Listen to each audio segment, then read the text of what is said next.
예, 안녕하세요. 금방 소개받은 이산의 박진원입니다. 제가 오늘 발표할 내용은 사실 친수공간 조성 사업, 최근에 이제 뭐 중심되고 있는 기후 변화를 고려한 친수공간 조성 사업에 대해서 발표드리겠습니다. 제가 발표한 내용은 다음과 같고요. 일단 이제 21년 7월에 서유럽 홍수를 보면 저희가 서유럽 홍수에서 독일에만 최소 200명 이상이 사망했죠. 그래서 독일의 주요 언론에서는 독일의 기후 변화가 도래했다는 내용도 있었고요. 그다음에 이제 총리가 직접 현장에 가서 기후 변화의 싸움에 더 속도를 내야 된다고 말씀도 하셨습니다. 이건 이제 저희가 22년도 8월에 강남역 홍수인데요.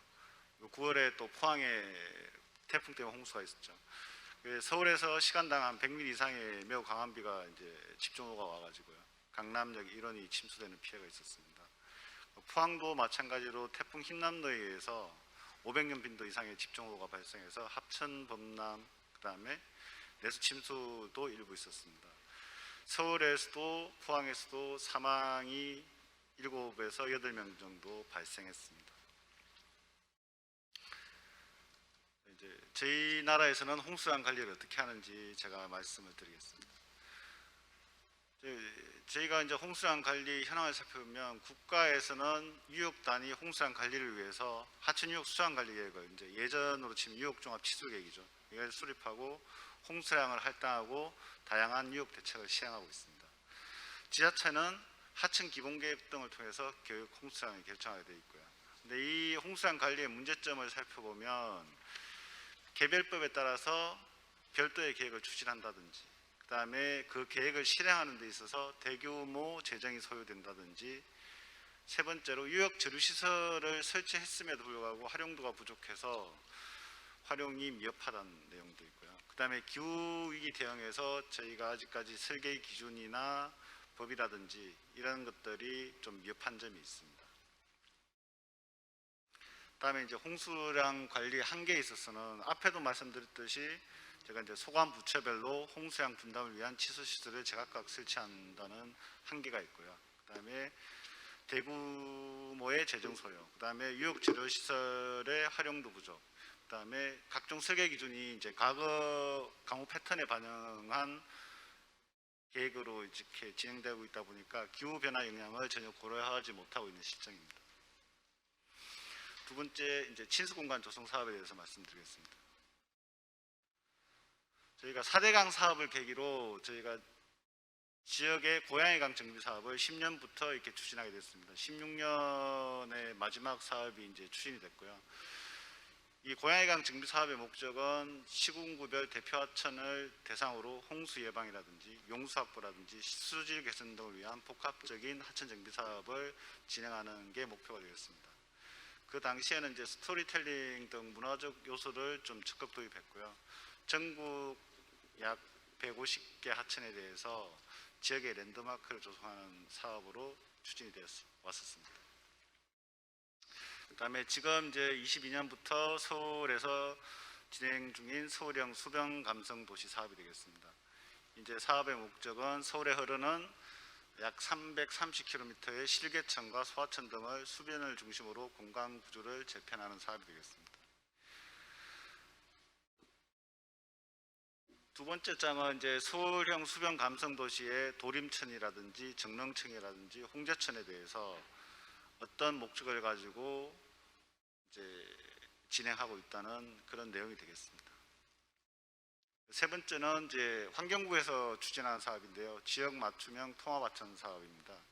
이거는 이제 기존의 하천 본래 기능 회복 중심의 하천 정비 사업에서 약간 벗어나서 물관리 일원화를 계기로 통합 물관리 개념을 하천을 중심으로 적용하는 사업이 되겠습니다. 지금 지역 맞춤형 통합 하천 사업은 수요조사 과정에 있고요. 다음 달에 대상 지역을 선정할 예정입니다. 저희가 이제 지역 맞춤형 하천 사업을 추진하면서 일본의 강 만들기 사업을 좀 벤치마킹을 했는데요. 일본의 강 만들기 사업에 대해서 살짝 말씀을 드리겠습니다. 1980년대 이제부터 추진하던 일본의 다양한 치수 사업들이 있었습니다. 이것들을 발전적으로 통합해서 만든 사업이 강마을 만들기 사업이고요. 하천 공간하고 시가지 공간이 융합된 창의적인 공간 형성을 목표로 하는 정책이 되겠습니다. 이 정책은 2016년부터는 민간 사업자가 참여할 수 있도록 지원 제도를 좀 개정해 가지고요. 하천의 가치와 민간의 기술, 그다음에 지역 발전을 도모하는 사업이 되겠습니다. 강 만들기 사업의 특징적인 요소를 보면요. 일단 하천 공간의 오픈화가 되겠습니다. 일정 요건을 만족하는 경우에는 민간 사업자의 경우에도 하천 점용이 가능하게 되어 있고요. 그다음에 포괄 점용 특례라고 해서 일단 선 하천 점용 후에 구체적인 이용 방법을 결정할 수 있는 제도가 되겠습니다. 그다음에 이체 하천구역 제도라고 해서 하천의 상하 구간을 자유롭게 이용하는 이런 사항이 있고요. 그다음에 여기서도 반드시 지켜야 될 원칙이 있는데요. 공공의 이용에 있어서 치수 이수 환경에 관계되는 기능이 충분히 유지될 수 있도록, 그러니까 홍수에 안전할 수 있도록 이런 원칙이 되겠죠. 그다음에 도시계획의 반영인데 저희가 이제 가장 하천 사업에 있어서 모자라는 부분이 이제 도시계획하고 이렇게 제도적인 장치가 미흡한 부분인데, 이 강만들기 사업의 특징적인 요소 중에 하나가 도시계획을 다양하게 반영할 수 있도록 제도적 장치가 마련되어 있다는 사항입니다.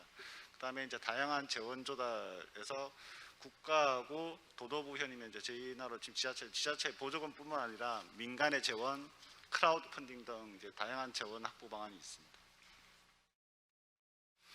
이건 오사카시 강마을, 오사카시에서 이제 한 강마을 만들기 사례가 되어 있고요. 이 보시면 그래프 보시면 이제 이벤트 실시 건수라든지 오픈 카페 실시 건수가 11년도에 비해서 획기적으로 증가한 내용을 볼 수 있습니다. 두 번째는 미노카모시에 대한 강마을 만들기입니다. 대부분 이 강마을 만들기 사업이 제가 사례집을 통해서 본 결과로는 하도 내에서의 이제 친수 시설은 원칙적으로 거의 없다고 보시면 되고요. 제방이라든지 제내지의 여유 공간을 활용해서 민간 사업자가 참여 운영하는 모범적인 모델을 형성하는 사업들이 대부분이었습니다. 제가 이제 친수 공간, 제가 고품격 안전 하천이라고 이렇게 이름 붙였는데요. 여기에 대한 이제 제안사항을 제가 몇 가지만, 제가 생각하는 제안사항입니다. 몇 가지만 말씀드리겠습니다. 일단 저희는 첫 번째로 이제 너무나 제도가 경직되어 있어서 하천 공간이 너무 심심하게 되어 있는데, 이걸 좀 다양성을 살리자는 말씀을 드리고 싶습니다. 하천 공간의 안전성은 보장하되 장소성을 살리고 현명하게 활용할 수 있는 그런 제도가 필요하고요.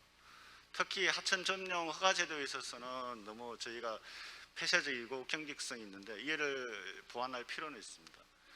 저희가 앞에서도 잠깐 일본 사례를 제가 설명드렸는데, 같이 하천법으로 같이 출발했지만 이제 접근 방식에 대해서는 우리가 일본하고 상당히 달라가지고요. 저희가 이제 우리나라 같은 경우는 하천 점용에 있어서 하천의 보존과 난개발 방지를 가장 중요시하게 생각하는데, 일본 같은 경우에는 다양한 사회 실험을 통해서 이제는 이제 하천 점용 허가 제도를 모니터링을 통해서 지속적으로 개선하고 있습니다. 이건 일본의 이제 개방형 하천 공간을 설명해 주는 사진인데요. 대도시도 그 도시 스타일을 반영한 하천을 필요로 할 수 있고요. 그다음에 안전이 보장되는 제방을 활용해서 도시 활력 거점을 조성하는 이런 부분도 있습니다. 두 번째는 하천을 제가 입체적으로 융복합적으로 활용하자, 이렇게 제안드리고 있습니다. 도시의 이제 홍수 대책은 용지나 환경이나 지역 갈등이나 예산 등의 제약 상황으로 인해서 사업 추진이 어렵습니다, 사실은. 근데 최근에 이제 홍수 안전을 기본으로 수변 잠재력을 최대한 활용한 이제 도시 재생 사업, 그다음에 하천과 도시의 가치를 향상시키는 융합적인 재생 사업이 각광을 받고 있습니다. 중랑천의 경우에도 동부 간선도로 지하 사업을 통해서 친환경 수변 공간을 조성하고요. 한강 탄천의 경우에서도 브라운필드를 생태 수변 공간으로 회복하고 그 국제 교류 복합지구와 연계해서 도시의 공간 구조를 변모하고 있습니다. 기타 사항으로는 제방 안의 도로라든지 하천 둔치 지하의 주차장, 그다음에 하천 시설 상부 하부의 생태 문화 공간, 하천의 입체적 활용 이런 것 통해서 다양한 사업을 계획 중에 있습니다. 이건 왼쪽은 중랑천에 이제 지금 동부 간선도로 있는 주이고요. 계획되어 있는 사진입니다. 두 번째는 이건 안양천에 이제 수암천 자료인데요. 이거는 도시 주변의 브라운필드를 이제 상부는 문화공간이고 하부는 지하주류조하고 주차장을 같이 사용하는 그런 사진이 되겠습니다. 세 번째 제가 제안드리고 싶은 거는 우리나라 홍수 특성을 좀 직시했으면 좋겠습니다. 유럽의 이제 아까 말씀드린 생태 기반의 홍수 관리 기법이라든지 이런 것들하고 이제 저희 나라의 홍수 특성을 조금 이제 같이 받아들일 필요가 있는데요. 하상 개수의 경우 유럽은 보통 20 이하인 반면에 우리나라는 보통 400 가까이 됩니다. 그래서 템즈강을 기준으로 한강의 하상 개수가 약 550배 정도 수준 되죠. 그래서 이번에 제가 서울 도림천하고 홍수량을 템즈강하고 비교를 해보니까 비슷하더라고요. 근데 유역 면적은 템즈강이 13,400 정도면 저희는 도림천은 41.5에 불과합니다. 그래서 우리나라하고 유럽은 홍수 특성이 달라도 너무 다르다는 걸 말씀드리고 싶습니다. 이건 이제 스코틀랜드의 내추럴 플러드 매니지먼트인데요. 이 기법에 있어서도 그러니까 뭐 예산이라든지 장소라든지 경험 부족, 효과의 불확실성의 등 측면에서는 자연형 홍수 관리는 문제점도 내포를 하고 있습니다. 네 번째로 말씀드리고 싶은 건 높은 수준의 치수 안정성을 담보하자 이런 내용입니다. 최근에 포항에서의 홍수에서 보듯이 지금 기후변화 시대의 홍수는 저희 예측을 불가하는 그런 수준의 홍수가 오고 있습니다. 그래서 하천 기본계획 수립 단계에서 치수 안전성을 고려해서 친수지구를 지정하고요. 그다음에 사회 계획이나 평가 단계에서 입지 선정에 유의하도록 구체적인 기준을 마련하는 부분이 필요할 것으로 생각됩니다. 저희가 지금 친수공간, 친수시설 조성 가이드라인 이런 것들이 있는데요. 친수공간 사업에 있어서도 가이드라인을 보다 기술적으로 구체화할 필요가 있습니다. 그러니까 지자체가 지금 친수계획을 수립하고 친수 사업을 하고 싶더라도 사실 필요한 기준이라든지 체크리스트가 없는 게 지금 현실이니까요. 그 다음에 하천 둔치에 설치되는 소규모 친수 시설은 원칙적으로 이제 피하도록 유도하는 그런 부분도 필요하다고 생각됩니다. 저희가 이제 친수 사업을 하면 대부분 하천 점용 허가 제도를 통해서 이제 저희가 친수 공간 사업을 진행하고 있습니다. 저희 나라에서는. 그래서 하천 점용 허가 세부 기준에서도 모든 시설물에 대한 입지 요건이라든지 유의 사항이라든지 정량적인 설치 기준을 이렇게 명확하게 이렇게 지정하는 것은 사실 불가능하고요. 하천관리청의 이제 주관적인 판단에 따라서 허가를 하는 이제 전통적인 지금 방식이 있는데 이런 부분에 대해서는 좀 변화가 필요합니다. 그래서 제도적인 미비점을 보완해 가면서 치수 안전 측면에서 아니면 친환경 측면에서 공익적인 측면에서 기술 검토를 철저하게 하는 방안이 필요하다고 생각됩니다. 이를 위해서는 이제 하천 점용 허가가 객관적이고 투명적이어야 되겠고요. 그 다음에 하천관리청과 유관기관의 협력 체계가 필수적이라고 생각됩니다.